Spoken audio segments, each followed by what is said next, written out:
Conhece esse rapaz, o Savério, Luiz Chantre? Craque, esse é craque. Meu amigo presidente, sempre educado, polido e acessível. Se a Leila aceitasse um debate, o que você perguntaria a ela nesse momento? É a pergunta dele. Olha, ele te colocou numa. Ele é seu amigo, hein? Ele disse que é seu amigo ainda, hein? Seu amigo. Mas você perguntaria alguma coisa para ela? O que você perguntaria? Ou mandaria um bilhetinho, vai, sei lá. Cara, olha, putz, é difícil, sabe por quê? Porque eu, esses dias, até lancei um desafio para isso, né? Para um debate. Não sei se vocês viram nas nossas redes sociais, porque eu acho que seria salutar, eu acho que ao final desse processo, independente do vencedor, o Palmeiras tem que vencer. E já está, de uma certa forma, vencendo. E, na minha visão, eu não tenho dúvida nenhuma que um debate faria com que esse pleito, além da legitimidade, mas ele traria um benefício muito grande para o Palmeiras. Então eu lancei o desafio, ela não aceitou, mas ainda acho que ela pode aceitar, e aí fica difícil, mas eu vou fazer, não vou fugir talvez não as perguntas melhores que eu tenho, né? E que eu tenho isso na cabeça. E ontem eu estava vendo, vocês devem ter acompanhado um debate que houve entre os candidatos à presidência de um outro concorrente nosso.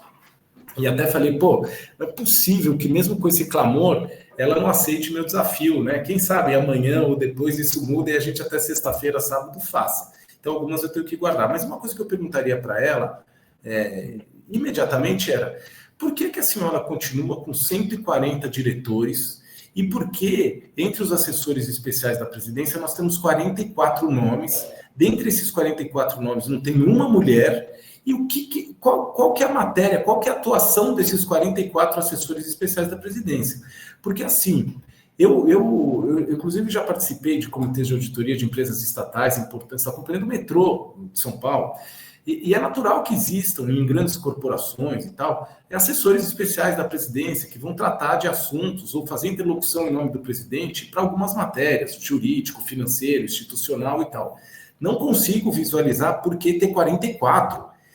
Não há matéria para isso, Zé. Mais do que não haver matéria, talvez não há tempo para você despachar com 44 assessores. Se eu for despachar com 40, um deles por dia, eu vou cobrir um mês e não vou ter falado com todos. Então, essa é uma pergunta que eu faria para ela. Por quê? Por que disso? A senhora que fala que mudou tanto, que modernizou a gestão, por que voltou ao apego, ao clientelismo, que sempre foi uma grande mácula do Palmeiras, que o presidente Paulo Nobre enfrentou diretamente, e ela retomou com toda a força nesse aspecto e nessa jornada e trajetória de cooptação dos quadros do clube. Então, essa seria uma pergunta que assim, eu já penso várias vezes e faria diretamente. Não sei se ela me desse uma resposta satisfatória, para finalizar, não falaria mais do assunto. Mas acho muito pouco provável conseguir explicar como ter 44 assessores especiais sem nenhuma mulher com matéria exaustiva. Não tem tanta coisa para discutir assim. Então, aproveitando, Savério, e já usando o mesmo tema, se você for eleito, você entra, o que você faz com esses 44 especiais, assessores especiais, e com os outros tantos 140 que hoje tem cargo de diretoria? Isso. Eu sei que é algo que vai ter que ser estudado, coisa e tal, mas pela metade poderia cortar isso? Porque assim, até porque eu quero fazer essa pergunta. Eu ouço, óbvio, né? A gente é rodeado por palmeirense, tem muitos amigos, a gente ouve muito. Ficou uma peste em cima de você fazer parte de uma antiga política do Palmeiras, né? E na verdade você fez parte de uma transição da antiga para essa nova. E a antiga, ela era repleta disso, né? A gente tinha diretores de futebol que eram nomeados pelo presidente, eram cargos nomeados sem um mínimo preparo para isso. Hoje, o jogo mudou. Então, assim, primeiro, acho que isso não muda, certo? Eu já vi você em alguns podcasts, você falando isso não muda. Indo adiante, com o que acontece hoje, de você ter cento e tantos conselheiros, você ter 40 cargos de confiança ali. Como é que pode ser mudado isso do dia para a noite? Porque também não adianta entrar e aí ficar numa transição de 6 meses, de 1 ano, e aí passou, sabe? A gente sabe que é difícil mexer, mas se entrar, tem pulso para mexer com isso de imediato? Tem, Costa, não tenha dúvida nenhuma.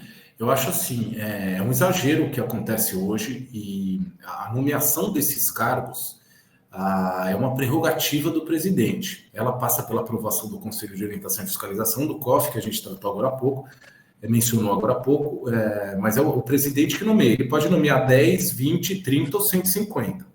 É um exagero esse número. Eu sempre fui contrário. Eu acho assim, existem diretorias que são estratégicas e que precisam realmente ter, às vezes, até mais do que uma pessoa, né? E às vezes fala assim, diretoria X tem 8 adjuntos.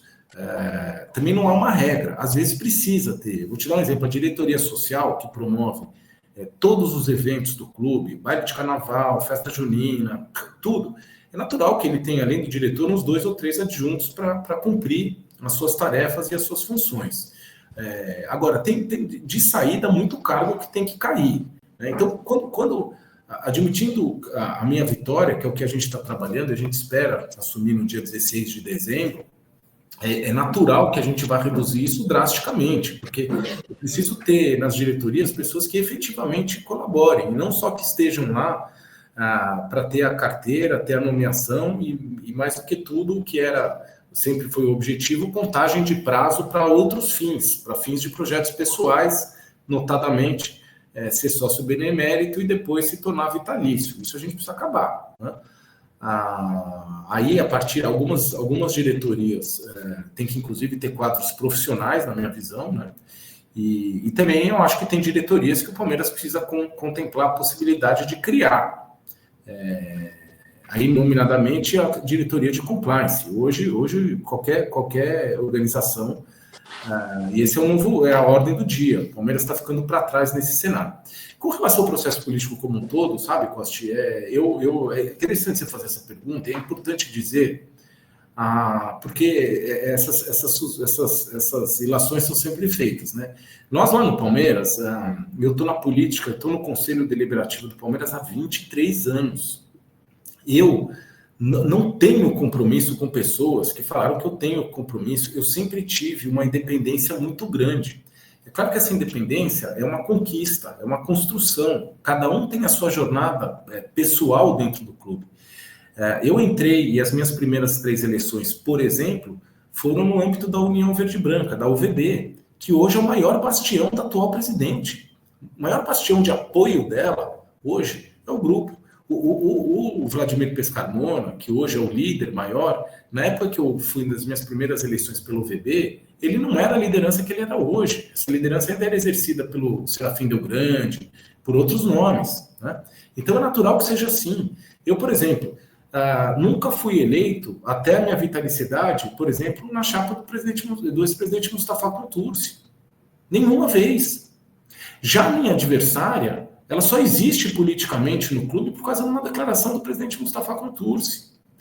Então, são essas situações, às vezes as pessoas se enganam, e eu digo assim, eu não faço parte de velha ou nova política, não, eu faço parte, eu entrei e sempre contribuí, ao longo da minha jornada de 23 anos, institucionalmente para o Palmeiras. Eu, no segundo ano de gestão, eu já estava na minha primeira comissão de reforma estatutária, que tratou da adaptação do Código Civil da época de 2002 ao Estatuto do Palmeiras ao novo Código Civil. Quando eu consegui a minha vitalicidade em 2016, esse é um marco, é a carta de alforria da independência. Eu sempre fui um quadro com essa independência. Então, vincular a pessoas ou fatos ocorrentes é uma bobagem. Eu respeito muito, porque as pessoas que estão de fora vêm de uma outra forma, mas a gente tem que explicar, a gente tem que aclarar. Não adianta a pessoa falar uma coisa e na prática ela fazer outra. Então eu tenho muita tranquilidade e assim, Costa, para finalizar, mesmo entre todos os quadros que votaram na presidência, foram 168 votos, que também, né, vamos dizer, 160 são diretores, vice-presidentes, membros do COF e tal. Todos eles, em um outro momento, eu já tive relacionamento, eu já tive do mesmo lado, porque é natural que seja assim. Já votaram em mim em eleições para Conselho de Orientação e Fiscalização, na própria vitalicidade, e arriscaria dizer, sem querer ser pretensioso, e para finalizar mesmo, que são pessoas que não fossem circunstâncias ou momento político, não teriam problema nenhum em votar no Savério, porque conhecem o Savério e sabem quem eu sou, sabem o que eu já fiz e sabem a preparação que eu tenho. Então, assim, pessoal, não se iludam. O cara é do Mustafa, o cara é do Paulo Nobre, o cara é do Tirone, o cara é disso. Não é nada disso. Eu sou do Palmeiras, essa que é a realidade. Eu sou a nova política. Boa, vamos lá. Ó, duas, hein? Uma minha e uma do chat aqui, interessante. Savério, a gente sabe toda essa parte política, a gente sabe como que funciona a política, né? E a gente tá falando muito de dentro para fora. Agora vamos falar um pouquinho de fora para dentro. Savério, é o Lucas Caslu 07. Savério, caso você vença as eleições, você tem algum planejamento para o Mundial do ano que vem? Porque a Leila não tá nem aí para o Mundial. É o Lucas que manda aí. Primeiro S e depois a minha. Vamos lá, Savério. Zé, o meu planejamento, ele só pode ser tratado, porque eu acredito, eu já passei pela diretoria de futebol, ele só pode ser tratado de uma forma consistente, de modo colegiado. Leia-se, entre o presidente, o seu executivo, a sua comissão técnica. Eu não posso ter uma ideia da minha cabeça por si só e querer impor ela para ninguém. Eu não acredito nesse modelo. O que eu penso é o seguinte: nós temos que ir para a disputa desse campeonato, que se não for o maior da nossa história, ele seguramente está entre os maiores, em condições de disputar o título, de vencer a competição. Se venceremos ou não é outra coisa, porque não depende só da gente, a gente sabe como funciona o futebol, ainda mais numa competição dessa qualificação com os adversários que teremos. Mas a nossa obrigação é fazer a viagem e disputar esse torneio em condições reais de vencer. Para que isso aconteça, nós precisamos entender se o elenco atual está apto, está credenciado, está pronto para isso, ou se ele demanda algum ajuste. Na minha visão pessoal, ele deve ser reforçado para essa disputa, não tenha dúvida nenhuma. Inclusive com nomes experientes, eu não tenho restrição nenhuma a essa situação, esses mantras, né, peremptórios, definitivos, não trago o cara rodado, isso não existe dentro do futebol, não existe. Ele pode ser considerado, sim, né, que nem foi falar o medalhão, o camarão, ou falava antigamente, o cara que você dá a camisa e entra em campo. A experiência, em última análise, um elenco, para chegar na minha visão, tá? O futebol é muito opinativo, mas assim, ele se constitui através de uma mescla de experiências, de jogos. Eu não posso também, por mais exitosa que seja a nossa base, que felizmente está entregando jogadores com resultado esportivo lá em cima, a gente carregar toda a responsabilidade, ainda mais numa competição desse tamanho, na mão de garoto. Nós temos que pensar. Eu nunca tive problema nenhum. E na minha passagem, de novo, a gente fica dando exemplo, mas assim, em alguns momentos nós identificamos essa necessidade. Em 2008, por exemplo, nós trouxemos o Denilson, que era um jogador rodado, já tinha vencido a Copa do Mundo. Ele ajudou demais, com a experiência, com o futebol que ele tinha. Em 2010, 2 anos depois, a identificação da falta de um líder dentro do campo nos fez raciocinar e buscar o Marcos Assunção, que nessa lógica da minha concorrente jamais viria. E ele veio e entregou durante 2 anos, a ponto de ser o capitão na conquista da Copa do Brasil. Então, assim, é claro que isso passaria na prática, tá? Entrou lá no dia 16, sentar com o treinador Abel Ferreira e entender. Porque também se ele chegar para mim e falar assim, presidente, o senhor está falando em chegar lá em condições de disputar? Para mim, a gente tem condições, eu não preciso de nada. Estou falando de forma extremada, mas para melhor visualização.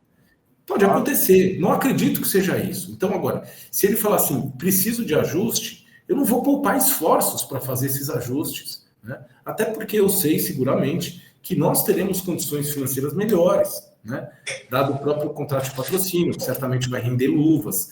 No que começa a vigorar a vigência do novo modelo de transmissões, que certamente deve ter algum evento de pagamento de valores. Né? O presidente não disse outro dia, no que vem vou investir 200 milhões. É a somatória dessas receitas. A própria, praticamente a quitação da dívida com ela mesmo, né? Que vai nos trazer mais capacidade de investimento. Né? Eu até brinquei outro dia. Eu falei, você fará o quê? Eu falei, eu vou gastar os mesmos 200 milhões, porque ele não é dela, ele é do clube.